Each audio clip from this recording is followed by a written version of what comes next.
देखो कैसे सॉल्व करना है। एलएचएस ले लो चाहे आरएचएस, दोनों से सॉल्व हो जाएगा। ठीक है, सबसे पहले हम एलएचएस पे काम करते हैं। देखो एलएचएस अगर मैंने कॉमन लिया, कॉस स्क्वायर कॉमन लिया, मैंने क्या कॉमन लिया बेटा, कॉस स्क्वायर ए।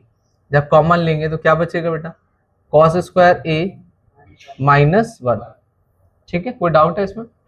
ठीक है, इस कॉस स्क्वायर ए की जगह मैं क्या लिख सकता हूँ, 1 माइनस साइन स्क्वायर ए। और इसकी जगह मैं क्या ले सकता हूं, कॉस स्क्वायर ए की जगह क्या ले सकता हूं, 1 माइनस साइन स्क्वायर ए और माइनस 1।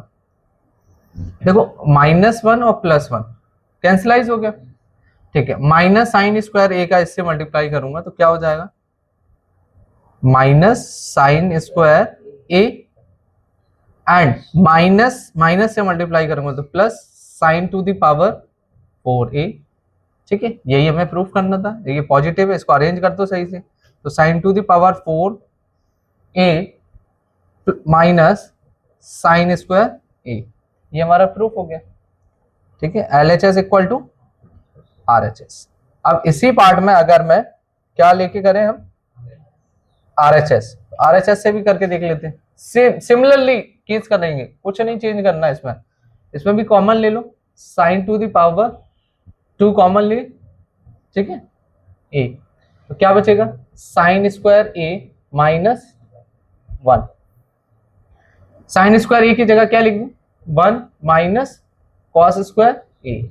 साइन स्क्वायर ए की जगह भी क्या लिख दें, 1 minus cos square a minus 1। ठीक है, -1 +1 कैंसलाइज होगा, क्या हो जाएगा, माइनस का फिर से अंदर मल्टीप्लाई, तो क्या हो जाएगा माइनस कॉस स्क्वायर ए और minus minus plus cos two the power 4a। देखो यही हमें प्रूफ करना था कि नहीं, तो ये भी वही हो गया, LHS इक्वल टू RHS। दोनों पार्ट से सॉल्व हो सकता है, ऐसा नहीं है।